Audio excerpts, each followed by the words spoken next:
बड़ी खबर के साथ शुरुआत करते हैं क्योंकि यहीं पर 24 घंटे से भी कम का वक्त रह गया है जब कल से लोकसभा के चुनाव है वो शुरू होने वाले, और यहीं पे सबसे ज्यादा जो पॉपुलर स्टेट बताई जाती है क्योंकि बताया जाता है कि यूपी का रास्ता सीधा दिल्ली तक जाता है। वहीं पर प्रधानमंत्री नरेंद्र मोदी की तरफ से 400 पार का जो नारा है, वहीं पर उनकी तरफ से यह भी कहा जा रहा है कि 300 का जो पार का जो नारा है 370 का, वो बीजेपी अकेले ही ले आएगी। लेकिन यहीं पर अगर राहुल गांधी से यह सवाल पूछा गया कि आपको क्या लगता है कि बीजेपी को इस दफा कितनी सीटें मिलेंगी, तो उनकी तो अलग ही प्रेडिक्शन थी। उन्होंने कहा कि बीजेपी को इस दफा 150 से ज्यादा सीटें नहीं मिलने वाली। एक जॉइंट ब्रीफिंग करी थी कल राहुल गांधी और अखिलेश यादव ने, और साथ ही में जो पोल प्रेडिक्शन है वहीं पर उनकी तरफ से यह बताया जा रहा है कि बीजेपी सिर्फ 150 सीटों तक ही सीमित रह जाएगी। और यह कहा कि यहां पर एक अंडर करंट है इंडिया ब्लॉक के लिए, यानी कि उनकी तरफ से यह कहना है कि लोगों को पसंद आ रहा है इंडिया ब्लॉक, लोगों को पसंद आ रहा है कि ऑपोजिशन पार्टी इकट्ठा हो गई हैं और लोग नहीं चाहते कि तीसरी दफा बीजेपी की सरकार केंद्र में बने।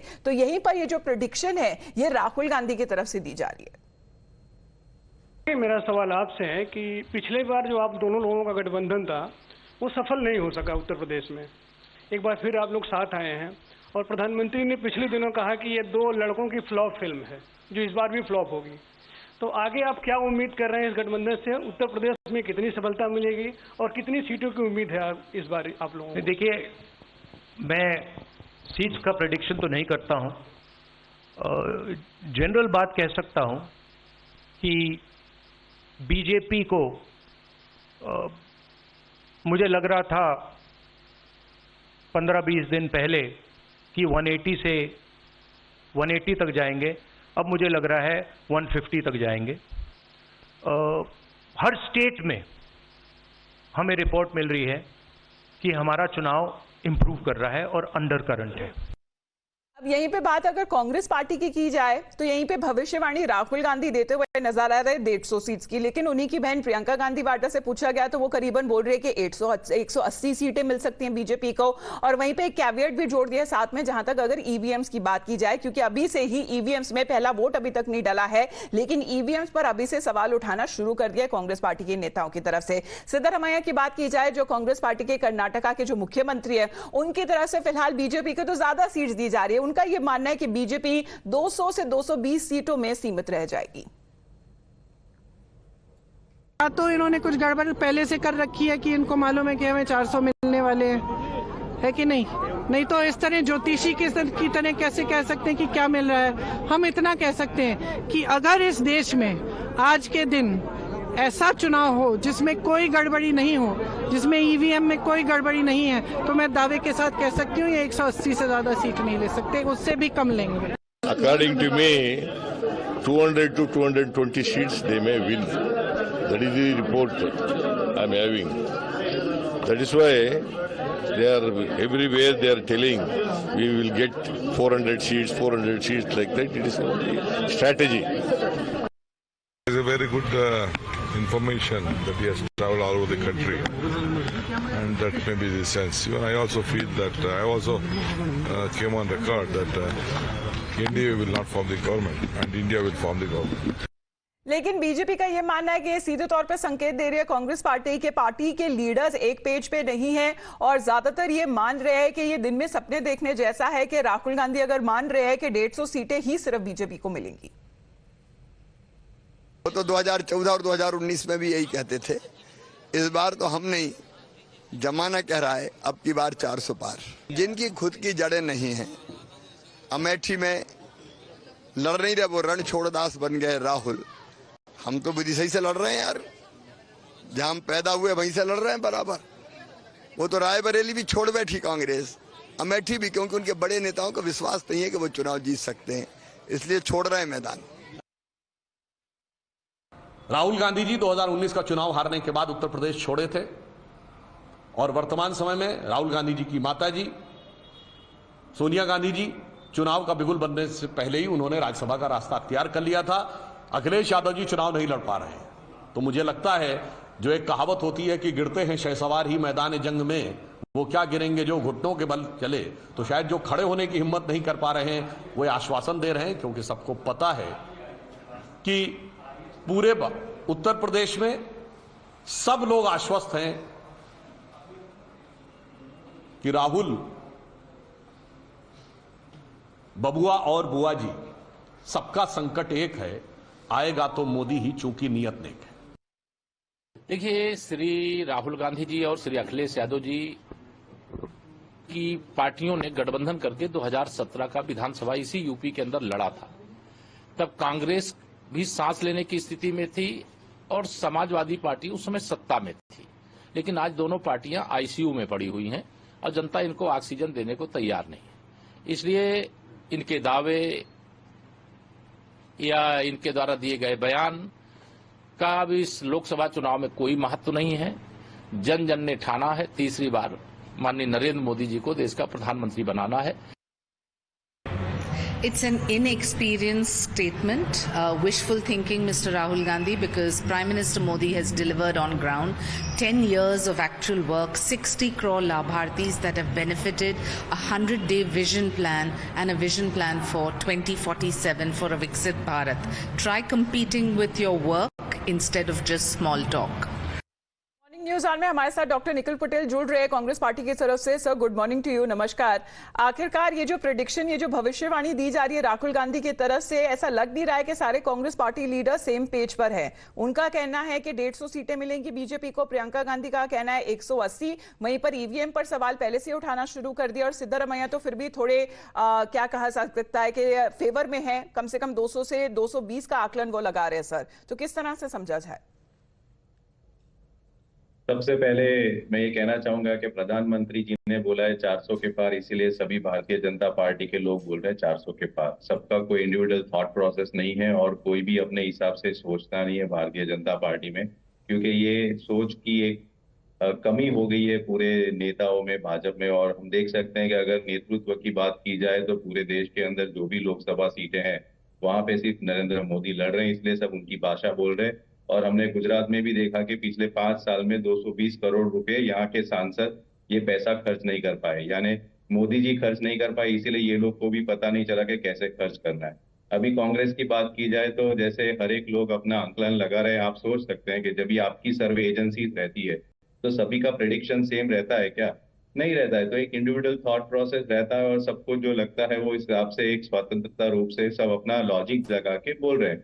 और राहुल जी ने बोला है कि पहले उनको लगता था 180 के करीबन बीजेपी को मिल रहा था, लेकिन जैसे स्टेट्स के सर्वे आ रहे हैं, जैसे इंडिया गठबंधन ग्रो कर रहा है, जैसे हमारा प्रचार बढ़ रहा है, तो जो अंडर करंट सभी स्टेट से फीडबैक आ रहा है उसके बेस पे राहुल जी बोल रहे हैं कि अभी भारतीय जनता पार्टी का जो 10 साल का शासन है। सवाल राहुल गांधी से भी पूछा गया था कि आखिरकार आपने क्या अमेठी को अकेला छोड़ दिया, अमेठी के लोगों को अकेला छोड़ दिया? क्योंकि अंडर करंट की तो वो बात करते हुए नजर आ रहे, ये बोल रहे कि लोगों का साथ इंडिया ब्लॉक के साथ है, लेकिन वो खुद अमेठी से चुनाव क्यों नहीं लड़ रहे? वो उन्होंने कल रिप्लाई दिया कि अमेठी की अगर बात की जाए तो अगर सेंट्रल इलेक्शन कमेटी जो हमारा मूलभूत सोच बैंक है, जो सोच रहा है कि किसको कहां से चुनाव लड़ाया जाए, और अगर हम बात करें तो लास्ट टाइम 2019 में अमेठी और वायनाड से राहुल गांधी जी चुनाव लड़े थे और फिर राहुल गांधी जी वायनाड से चुनाव जीते। तो अभी फर्स्ट फेज में वायनाड का आई थिंक वो चुनाव है, और अमेठी की बात की जाए तो 20 मई को है। अगर सेंट्रल इलेक्शन कमेटी चाहेगा कि राहुल गांधी जी वहां से लड़े तो वो डेफिनेटली लड़ेंगे, लेकिन अगर वहां विनेबिलिटी का प्रश्न है कि जैसे सभी जगह पे, तो देखेंगे आने वाले में। विनेबिलिटी का प्रश्न आप डॉक्टर पटेल बोल रहे हैं कि अमेठी के लोग जो कांग्रेस बेस्टियन माना जाता है वही उन्हीं लोगों का विश्वास अब खो बैठे हैं क्या राहुल गांधी? क्योंकि जब उनसे ये सवाल पूछा गया तो उन्होंने जवाब में क्या कहा? उन्होंने कहा कि ये बीजेपी का सवाल है। ये सवाल तो आपके अलायंस पार्टनर लेफ्ट भी पूछ रहे केरला में, वो कह रहे हैं कि वायनाड से क्यों चुनाव लड़ रहे राहुल गांधी? प्रधानमंत्री खुद 2014 में वडोदरा और वाराणसी से चुनाव लड़े थे और वडोदरा को उन्होंने छोड़ा था। मैं खुद वडोदरा का वोटर हूं और मुझे पता है कि पहली सभा में उन्होंने खंडेराव मार्केट से बोला था वडोदरा को मैं सांघाई बनाऊंगा, लेकिन आज तक मैं वडोदरा इंटरनेशनल एयरपोर्ट का जो रनवे है उसका किलोमीटर भी 1 इंच भी बढ़ा नहीं है, और वहां पे जो परिस्थिति हम देख सकते हैं। तो हर एक नेता जो है, और रिप्रेजेंटेटिव ऑफ पीपल एक्ट 1951 में 2 जगह से तो चुनाव लड़ सकता है। वो हमारा खुद का जो भी स्ट्रेटेजी है वो नहीं, आप उसके ऊपर मैं लीगैलिटी और कॉन्स्टिट्यूशन क्या आपको देता है उसके ऊपर मैं सवाल नहीं उठा रही हूँ सर। राहुल गांधी और इतने पॉपुलर नेता है, कांग्रेस बैस्टियन माना जाता है, तो अमेठी और रायबरेली अभी तक वहां पे लास्ट मोमेंट तक क्यों छोड़ा गया, ये सवाल उठा रही है। अमेठी की जनता भी उठा रही है। स्मृति ईरानी की तरफ से तो खुली चुनौती दे दी गई है कि कोई भी सामने आए बीजेपी ही जीतेगी, तो स्मृति ईरानी भी चुनौती देती हुई नजर आ रही है। और गांधी परिवार में से अगर बात की जाए रॉबर्ट वाड्रा की, तो वो खुद भी ईगर नजर आ रहे टू पिच हिमसेल्फ। सर आप मुस्कुरा रहे हैं, लेकिन आखिरकार नाम अभी तक सामने नहीं आया है। स्मृति ईरानी जी 2014 में शायद 1-1.5 लाख से चुनाव हारे थे, 2019 में वो जीते हैं, अभी पहली बार जीते हैं। रायबरेली और अमेठी की बात किया जाए तो बरसों से हम देखते हैं कि कौन वहां चुनाव जीतता था, और हमने बहुत सारे काम किए हैं। अगर वहां पे स्कूल, कॉलेजेस, ऑर्डिनेंस फैक्ट्री, रास्ते, हॉस्पिटल्स, तो लोगों को विश्वास है कि कांग्रेस एक अच्छा पार्टी है। लेकिन जिस तरह स्मृति जी की बात की जाए, मैंने यहाँ अहमदाबाद में परेश रावल जी को भी चुनाव लड़ते हुए देखा था, और फिर 5 साल तक वो दिखे नहीं थे। वैसे स्मृति ईरानी जी का भी वहां पे है, लोग तब तो ये बहुत ही बड़ा मौका हो गया ना सर। अगर आपको लगता है कि स्मृति ईरानी इस दफा चुनाव अगर नहीं जीत पाएंगे, तब तो राहुल गांधी को तो मैदान में उतरना चाहिए। अमेठी के लोग भी पूछ रहे हैं आखिरकार राहुल गांधी कहाँ हैं। आप बने रहिए हमारे साथ डॉक्टर पटेल, क्योंकि एक और खबर सामने आ रही है, उसके बाद मैं आपके साथ लौटूंगी। We are expecting our BJP guest to also join in just a bit, but keeping up the suspense on contesting from the high profile Amethi seat in Uttar Pradesh, Congress leader Rahul Gandhi evaded a direct question by a journalist who asked Rahul Gandhi whether he is likely to contest from Amethi again, or would he leave Amethi for Wayanad. Now, dodging the question, the Congress MP termed the question as one by the BJP and said that it was the domain of the party CEC, that means the Central Election Committee, and that he would abide by its decision. While the BJP has renominated Smriti Irani from the Amethi seat, which once was a stronghold of Rahul Gandhi, and the Congress party is yet to name its candidate from there. लोग तो गुजरात छोड़कर PM बनने के लिए बनारस आते हैं, आप bye night चले गए, तो क्या अमेठी या रायबरेली से आप लड़ेंगे? ये बीजेपी वाला क्वेश्चन है, ये पत्रकार का सवाल। पहले opening ball BJP question. Very good, शाबाश। देखिए, अमेठी की बात कांग्रेस का डिसीजन है, जो भी मुझे ऑर्डर मिलेगा मैं वो करूंगा। सीईसी मीटिंग, हमारी पार्टी में सीईसी मीटिंग्स में ये डिसीजन लिए जाते हैं।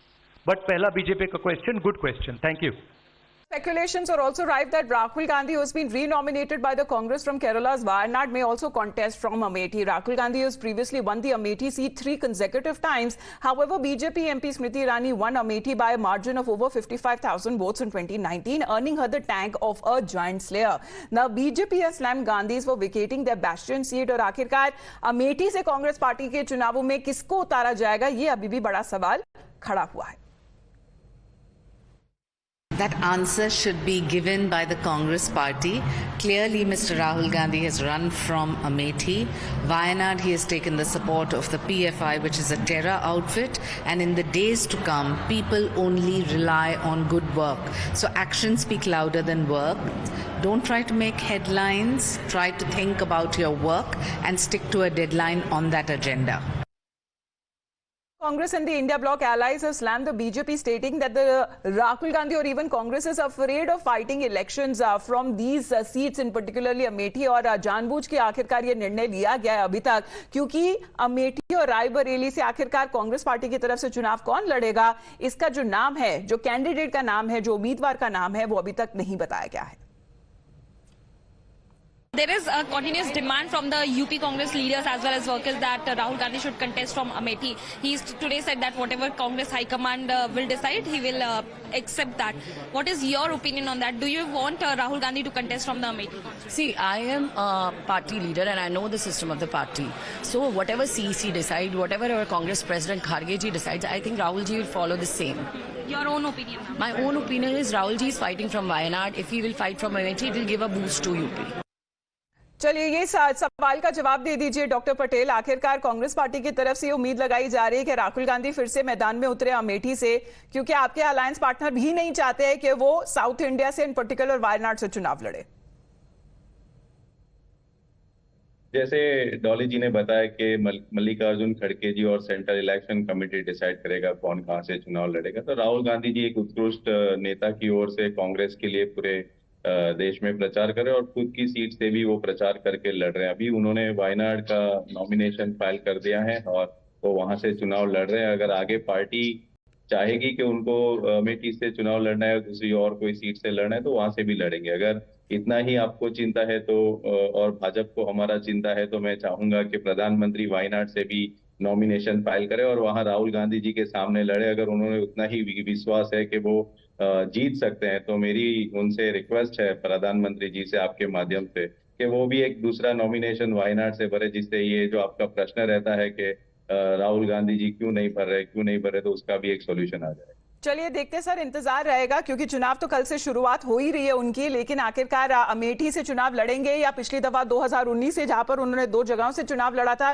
क्योंकि वायनाड के चुनाव तो सर अभी होने वाले हैं। धन्यवाद आपका डॉक्टर पटेल हमारे साथ जुड़ने के लिए। Well that's the update coming in here on the morning news. I will join you on the other side of a very short break. If you like this video, then like, share and subscribe to ET Now.